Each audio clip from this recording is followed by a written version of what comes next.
নমস্কার, আপনারা দেখছেন ওঙ্কার বাংলা। আপনাদের সঙ্গে রয়েছি আমি সৌমি। নজর রাখবো শহরের গুরুত্বপূর্ণ খবরের দিকে। ২৬ বিধানসভা নির্বাচন হিংসা মুক্ত করার লক্ষ্যই নির্বাচন কমিশনের। সন্ত্রাস মুক্ত ভোট হোক, বাংলার মানুষ শান্তিপূর্ণভাবে ভোট দান করুক, এমনটাই চায় নির্বাচন কমিশন। দুদিনের ঠাসা কর্মসূচির পর মঙ্গলবার সাংবাদিক বৈঠকে ভোটের সার্বিক প্রস্তুতি নিয়ে কমিশনের ব্যবস্থাপনার কথা তুলে ধরেন মুখ্য নির্বাচন কমিশনার জ্ঞানেশ কুমার।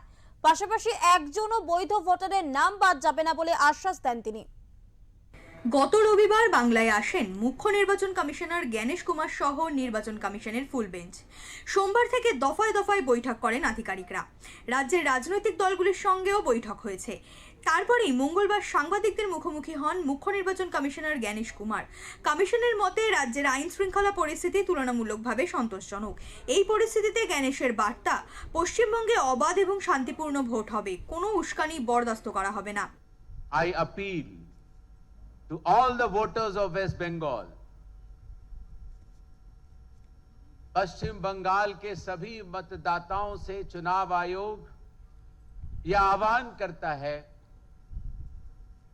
कि आगामी चुनाव हिंसा रहित और दबाव रहित वातावरण में होंगे और जो ये डेमोक्रेसी का फेस्टिवल है, पश्चिम बंगाल के सभी मतदाता अपना मतदान करने अवश्य आएंगे। কড়া বার্তা দেওয়ার আগে অবশ্য তিনি বাংলার অস্মিকাকে তুলে ধরেন। বলেন, জনগণ মন ও বন্দে মাতারাম এই দুই সঙ্গীত বাংলায় সৃষ্টি হয়েছে। বাংলার সংস্কৃতি ও বিজ্ঞান চর্চারও বিশ্বজোড়া প্রশংসার কথা উল্লেখ করেন তিনি। Our national song Jana Gana मन अधिनायक जय हे was composed in West Bengal by Rabindranath Tagore. Our national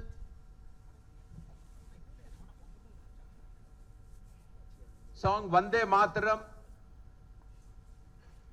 was also composed by Bankim Chandra Chatterjee ji from this soil. So we are proud to have national anthem as well as national song, both coming from the proud soil of West Bengal. The West Bengal's glorious treasure of culture, art, music and science is known not only to India but the entire world. তিনি জানান, নির্বাচনের কাজে নিযুক্ত রাজ্যের আধিকারিকরা যদি নির্বাচন কমিশনের নিয়ম লঙ্ঘন করেন তাহলে তাদের বিরুদ্ধে কঠোর পদক্ষেপ করা হবে। কোনো ভোটার বা ভোট কর্মীকে ভয় দেখানোর অভিযোগ উঠলে জিরো টলারেন্স নীতি নেবে কমিশন। অভিযুক্তদের বিরুদ্ধে কড়া পদক্ষেপ করা হবে। পাশাপাশি সোশ্যাল মিডিয়ায় কোনো উস্কানিমূলক প্রচার না রটে সেদিকে প্রশাসনিক আধিকারিকদের কড়া নজর রাখতে হবে। कोई भी अधिकारी, किसी भी स्तर का अधिकारी कानून, नियम और चुनाव आयोग के निर्देशों के तहत ही काम करेगा और अगर उसमें कोई भी लापरवाही बरती गई तो उस व्यक्ति के खिलाफ सख्त से सख्त कार्रवाई की जाएगी। এবারের ভোটে স্বচ্ছতা আনতে একগুচ্ছ নতুন ব্যবস্থার কথা জানিয়েছে কমিশন। প্রতিটি বুথে থাকবে সরাসরি ডিজিটাল নজরদারি। বুথের বাইরে মোবাইল রেখে তবেই ভিতরে ঢুকতে পারবেন ভোটাররা। বিভ্রান্তি এড়াতে ইভিএমে এবার প্রার্থীদের রঙিন ছবি থাকবে। কোনো প্রার্থীর সন্দেহ হলে 7 দিনের মধ্যে ইভিএম পরীক্ষার সুযোগ মিলবে। পাশাপাশি জানানো হয়েছে প্রত্যেক বিধানসভায় বিশেষ অফিসার থাকবেন যারা তরুণ ভোটারদের উৎসাহিত করতে ক্যাম্পেইন করবেন। বয়স্ক ভোটারদের কথা ভেবে সব পোলিং স্টেশন হবে একতলায়। হুইল চেয়ার ও র্যাম্পের ব্যবস্থা থাকবে। বিশেষভাবে সক্ষমদের জন্য বিশেষ ব্যবস্থা থাকবে। 85 বছরের বেশি বয়স্কদের বাড়ি থেকে ভোট দেওয়ার ব্যবস্থা করা হবে। ব্যুরো রিপোর্ট, ওঙ্কার বাংলা। এই বিষয়ে কথা বলবো আমাদের প্রতিনিধি বিশ্বজিৎ হালদারের সাথে। বিশ্বজিৎ, তোমার থেকে জানতে চাইবো যে আজ নির্বাচন কমিশনার জ্ঞানেশ কুমার সাংবাদিক বৈঠক থেকে বার্তা দিয়েছেন ২৬ বিধানসভা নির্বাচন যাতে হিংসা মুক্ত এবং সন্ত্রাস মুক্ত ভাবে নির্বাচন হোক, শান্তিপূর্ণভাবে হোক। ঠিক এই কারণেই কি নির্বাচনের দিনক্ষণ ঘোষণার এত আগে রাজ্যে এসে পৌঁছেছে কেন্দ্রীয় বাহিনী? ঠিক কি খবর রয়েছে তোমার কাছে? জ্ঞানেশ কুমার দুদিনের বঙ্গ সফরে এসেছেন। এই বঙ্গ সফরে কার্যত তিনি সাংবাদিক সম্মেলন করেছে দুটো, কিন্তু সেখানে তিনি বুঝিয়ে দেওয়ার চেষ্টা করেছেন যে 21-এর বিধানসভা নির্বাচনে যে হিংসা বা বিজেপির পক্ষ থেকে যে ভোট পরবর্তী হিংসার যে অভিযোগ তোলা হয়েছিল, সে সমস্ত অভিযোগ কোনোভাবেই বরদাস্ত করা হবে না।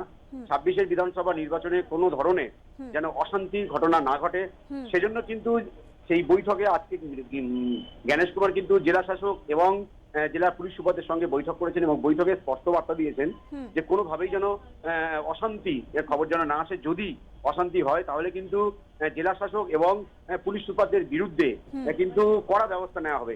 সেক্ষেত্রে শুধুমাত্র আউট নয়, সেক্ষেত্রে বিভাগীয় যে তদন্ত তার মুখেও পড়তে হতে পারে অফিসারদের। অর্থাৎ নির্বাচন কমিশন পরিষ্কার বুঝিয়ে দিলেন যে কোনো ধরনের অশান্তি নির্বাচন কমিশন বরদাস্ত করবে না এবং যারা প্রশাসন রয়েছে এই ভোটের যে প্রক্রিয়াটা, এই প্রক্রিয়ায় যারা অংশগ্রহণ করবেন যে প্রশাসন, তাদেরকে কঠোর হাতে সেই শান্তিপূর্ণ ভোট হওয়ার ব্যবস্থা করতে হবে। এবং তুমি জানো যে কত দফায় বাংলায় ভোট হবে সেই বিষয়টা নিয়েও কিন্তু বিভিন্ন রাজনৈতিক দলের সঙ্গে ইতিমধ্যেই নির্বাচন কমিশনার জ্ঞানেশ কুমার তিনি বৈঠক করেছেন। সেখানেও যেমন নিরাপত্তার বিষয়টা মাথায় দেখা হয়েছে, সেমন দফা নিয়েও কিন্তু নির্বাচন কমিশনে বিভিন্ন রাজনৈতিক দল তারা প্রস্তাবও দিয়েছে এবং সে বিষয়টাও কিন্তু নির্বাচন কমিশনের আলোচনার মধ্যে রয়েছে। জ্ঞানেশ কুমার যেটা পরিষ্কার বলেছেন যে বিভিন্ন রাজনৈতিক দল তারা মতবাদ দিয়েছে দফা নিয়ে। সেক্ষেত্রে তুমি জানো যে বামেদের পক্ষ থেকে এবং বিজেপির পক্ষ থেকে 1 বা 2 দফার মধ্যে ভোট করার প্রস্তাব দেওয়া হয়েছিল এবং জ্ঞানেশ কুমার যেটা কমিশন সূত্রে জানা যাচ্ছে যে এই দফাটা নিয়ে কিন্তু দিল্লি ফিরে গিয়ে আলোচনার পর কিন্তু দফাটা ঠিক করা হবে। কারণ জ্ঞানেশ কুমার সেটা জানিয়েছেন যে রাজ্যের যে আইন শৃঙ্খলার পরিস্থিতি কোন দিকে যায় এখন সেদিকে নজর রাখছে নির্বাচন কমিশন এবং সেই আইন শৃঙ্খলার পরিস্থিতির উপর ডিপেন্ড করবে যে কত দফার নির্বাচন হবে। তবে নিরাপত্তার বিষয়টা যে নির্বাচন কমিশন খুব বেশি করে গুরুত্ব দিচ্ছে সেটা কিন্তু এই ভোটের অনেক আগে রাজ্যে কিন্তু যে আমরা দেখেছি যে কেন্দ্রীয় বাহিনী এসেছে, এটার থেকে কিন্তু পরিষ্কার যে শান্তিপূর্ণ ভোট করার জন্য নির্বাচন কমিশন কতটা তৎপর। এবং তুমি জানো যে নির্বাচন কমিশনের এই যে কমিশনের যে দুদিনের সফর, এই দুদিনের সফরের মধ্যে কিন্তু একাধিকবার কিন্তু নির্বাচন কমিশনার জ্ঞানেশ কুমারকে গো ব্যাকের মুখে পড়তে হয়েছে বিভিন্ন জায়গায়। বাংলার একাধিক জায়গায় তিনি গো ব্যাকের মুখে পড়েছেন। অর্থাৎ কোথাও যে রাজ্যের আইন শৃঙ্খলা, দেখো নির্বাচন কমিশন স্বয়ং নির্বাচন কমিশন খুব জ্ঞানেশ কুমার তিনি যদি বিক্ষোভের মুখে পড়েন, তাকে যদি কালো পতাকা দেখানো হয়, তাকে যদি গো ব্যাক দেখানো হয়, তাহলে রাজ্যের আইন শৃঙ্খলা কোথায় রয়েছে এই প্রশ্নটা কিন্তু স্বাভাবিকভাবে উঠবে এবং এই প্রশ্নটা কিন্তু সামনে রাখবে নির্বাচন কমিশন। এটা উদাহরণ হিসেবে দেখবে তারা যে যদি নির্বাচন কমিশন স্বয়ং যদি গো ব্যাকের মুখে পড়ে তাহলে রাজ্যের আইন শৃঙ্খলা তাহলে কোথায়। অর্থাৎ রাজ্যের আইন শৃঙ্খলাটা একদম পুরোপুরি নিশ্চিত শান্তিপূর্ণ করার জন্য কিন্তু বারবার তিনি প্রশাসনকে করা নির্দেশ বা করা নিয়ম পালন করার কথা বলছেন। এবারে দেখার যে কত দফায় নির্বাচন হয় সেটা নির্বাচন কমিশন ঠিক করবেন। এবারে যে শান্তিপূর্ণ নির্বাচনের জন্য যে কমিশন যে একদম পুরোপুরি যে চাপ দিচ্ছে জেলা শাসক এবং পুলিশ সুপারের উপরে সেটা স্পষ্ট। এবং দুদিনের তার যে এই যে বঙ্গ সফর, এই বঙ্গ সফরের মধ্যে কিন্তু তিনি একাধিকবার জেলা শাসক এবং পুলিশ সুপারের সঙ্গে বৈঠক করেছেন। এবারে জ্ঞানেশ কুমার যেটা সাংবাদিক সম্মেলন থেকে বলেছেন যে এবারে কিন্তু প্রায় বাংলায় প্রায় 80,000-এর বেশি বুথ রয়েছে। প্রত্যেকটা বুথে কিন্তু ওয়েবকাস্টিং এর ব্যবস্থা, মানে 100% বুথে ওয়েবকাস্টিং হচ্ছে এবং সেই সঙ্গে যে ইভিএম সবচেয়ে তাৎপর্যপূর্ণ বিষয় যেটা যে বিরোধীরা বারবার যেটা অভিযোগ তোলে যে ইভিএম এ কারচুপি করে কার্যত নির্বাচন কমিশন কোনো একটা রাজনৈতিক দলের সুবিধা করে দেয়, সেই বিষয়টা কিন্তু স্বচ্ছতা রাখার জন্য কিন্তু নির্বাচন কমিশন স্পষ্ট করেছেন যে এইবারে কিন্তু ইভিএম এ রঙিন প্রার্থীদের ছবি থাকবে এবং 7 দিনের যদি প্রার্থীরা মনে করেন তারা কিন্তু 7 দিনের মধ্যে 7 দিনের আগে কিন্তু এই ইভিএম তারা পরীক্ষাও করতে পারবেন। কারণ তুমি জানো এর আগে কিন্তু একাধিকবার কিন্তু অভিযোগ উঠেছিল দিল্লি নির্বাচনের পর অরবিন্দ কেজরিওয়াল তিনি অভিযোগ তুলেছিলেন ইভিএম হ্যাক করা বা ইভিএম এর কারচুপির অভিযোগ করেছিলেন এবং একাধিকবার বাংলার যে শাসক দল তারাও একাধিকবার অভিযোগ করেন যে ইভিএম এর মধ্যে কারচুপি হচ্ছে। সে সমস্ত বিষয় কি যাতে স্বচ্ছতা থাকে এবং সবচেয়ে গুরুত্বপূর্ণ বিষয় যেটা আর তার যে এই দুদিনের বঙ্গ সফরে, এই বঙ্গ সফরে তিনি কার্যত বৈঠক এবং তার যে বার্তা সেটা পরিষ্কার যে 21-এর বিধানসভা নির্বাচনের যে একদমই বিশ্বজিৎ, তোমার থেকে আরো একটি বিষয় জানতে চাইবো যে এর পাশাপাশি আজ কিন্তু নির্বাচন কমিশনার জ্ঞানেশ কুমার তিনি কিন্তু বার্তা দিয়েছেন যে একজনও বৈধ ভোটারের নাম বাদ যাবে না বা যায়নি এমনটা আশ্বাস দিয়েছেন তিনি। কিন্তু অন্যদিকে রাজ্যের শাসক দল অর্থাৎ তৃণমূল তারা কিন্তু বলছে বৈধ ভোটারের নাম বাদ গেছে চূড়ান্ত ভোটার তালিকায়। সেক্ষেত্রে সাধারণ মানুষ যে দোলাচলের মধ্যে ভুগছেন তাদের অবস্থানটা ঠিক কি যদি বুঝিয়ে বলো।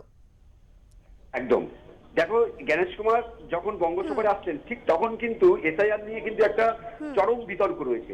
একদিকে 63 লক্ষ ভোটার ইতিমধ্যে বাদ চলে গেছে এসআইআর প্রক্রিয়ায় প্রথম পর্যায়ে। এবারে দ্বিতীয় পর্যায়ে যে 60 লক্ষ ভোটারের তথ্য বাছাই বাকি রয়েছে সেটা কিন্তু বিচারাধীন। সুপ্রিম কোর্টের নির্দেশে কলকাতা হাইকোর্টের তত্ত্বাবধানে সেই প্রক্রিয়াটা চলছে। অর্থাৎ এটা যদি বিচারাধীন বিষয়, এই বিষয়ে সুপ্রিম কোর্টের নির্দেশের উপর কিন্তু ডিপেন্ড করতে হবে নির্বাচন কমিশনকে। নির্বাচন কমিশন চাইলে নিজের মতো করে কিন্তু করতে পারবে না, কারণ এর আগে কিন্তু তৃণমূল কংগ্রেস সুপ্রিম কোর্টে গিয়ে অভিযোগ করেছে যে অফিসারগুলোকে বাইরে থেকে আনা হচ্ছে, তাদের যে প্রশিক্ষণ সেই প্রশিক্ষণটা কিন্তু নির্বাচন কমিশন দিচ্ছেন, কিন্তু সুপ্রিম কোর্টের গাইডলাইন ভায়োলেট করা হচ্ছে।